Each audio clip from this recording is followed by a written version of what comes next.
Alright everyone, your boy just bought the Note 20, so let's go ahead and unbox it.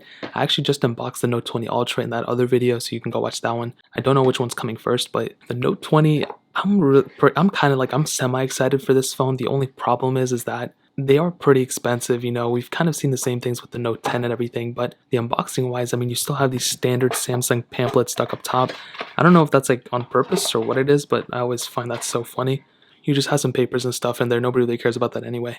But then you have the Note 20 itself, and taking this out, I mean, you can see, I mean, it's a gorgeous phone. Now, the funny thing is their little, like, their plastic screen protector is now, like, kind of shifted away. I don't know if you can see it over the screen. You have this random hole here, but they actually took away their glass screen protector or their plastic screen protector that they usually had pre-installed. So that's not here anymore, which I'm really salty about. But looking on the back, I mean, this phone is a beautiful looking phone. Let's go and take off this plastic. So this one is totally off. I don't know what they were thinking for here because I can't even like take this one off. But that's the phone itself. It looks very beautiful. It almost is like the same exact thing as the Note 10. Let's go and power this thing on. I'll go and put it to the side as you can see. Let's go through the rest of the box. We have the, whatever this is, the little paper thing. You have the fast charger, which is cool. But interestingly enough, I don't know if the Note 20 also did this. Let's see, they probably did. This is like an empty little spot. But they took out those little headphones that they usually put in, those AKG, Kiji, whatever those ones were. They actually took those out. So now you just have the charger in here, which is still perfectly fine. At least it's a fast charger, which is good. But they don't have the little, the headphones that they usually put in, which were actually not that bad headphones. I'm surprised they took them out. It makes sense they took them out, to save money. But that's very, very weird. They increased the prices for something on like the Note 20 Ultra, but they gave you less features, which is really weird. Now looking at this phone itself, I can definitely tell you the back is definitely more crazy than I thought. This definitely feels like plastic. I don't know what they were saying. It's like glassy plastic or glastic or whatever it was called.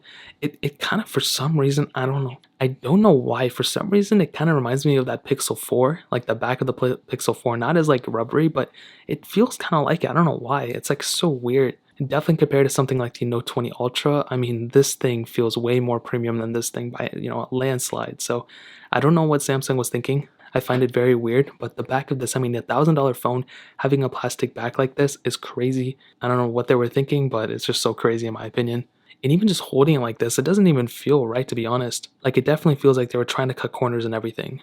And now if I just quickly go through everything, okay, I just go and click allow and accept. And then we are eventually at the phone. Okay, here we go. And the screen really isn't that bad. I mean, it's 1080p. It's going to be a pretty good panel overall. Now, unfortunately, you don't have any of the 90 hertz or 120 hertz as the, Samsung Galaxy Note 20 Ultra has, or even the Samsung Galaxy S20 has. And I mean, right off the top, I can definitely tell you, I mean, it's a good phone. What more do you expect? Like I said before, you have the S Pen, which is really cool. So you can go and take this out and click it wherever you want to. And things like that I think are awesome. But I don't know. It's just like the screen itself could have been better. This thing could have had a micro SD card slot. This thing could have had at least a glass back. The Note 10, the previous phone, had a glass back, and I find it really weird that they did that. You know what I mean? Like when I'm holding it like this and I'm purposely messing with it, I don't know. Like it doesn't feel that good. But when I feel it like this, I immediately tell like it does not feel that great. It's such an unnecessary change. You're probably gonna put a case on it. It still has good heft, but it just doesn't feel as good as something like the Note 20 Ultra. And the Note 20 Ultra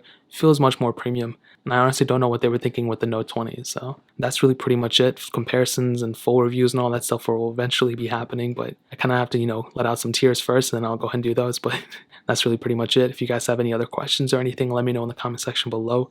Hit the like button, that would mean so much, but definitely hit that subscribe button. Every single subscriber that we get really does count, so it means so much if you guys could hit that. Also, check out the other links down in the description as well. My Twitter, my Instagram, my second channel. More importantly, everything else, I love every single one of you guys. Hopefully I'll catch you guys in the next video. Peace out till then.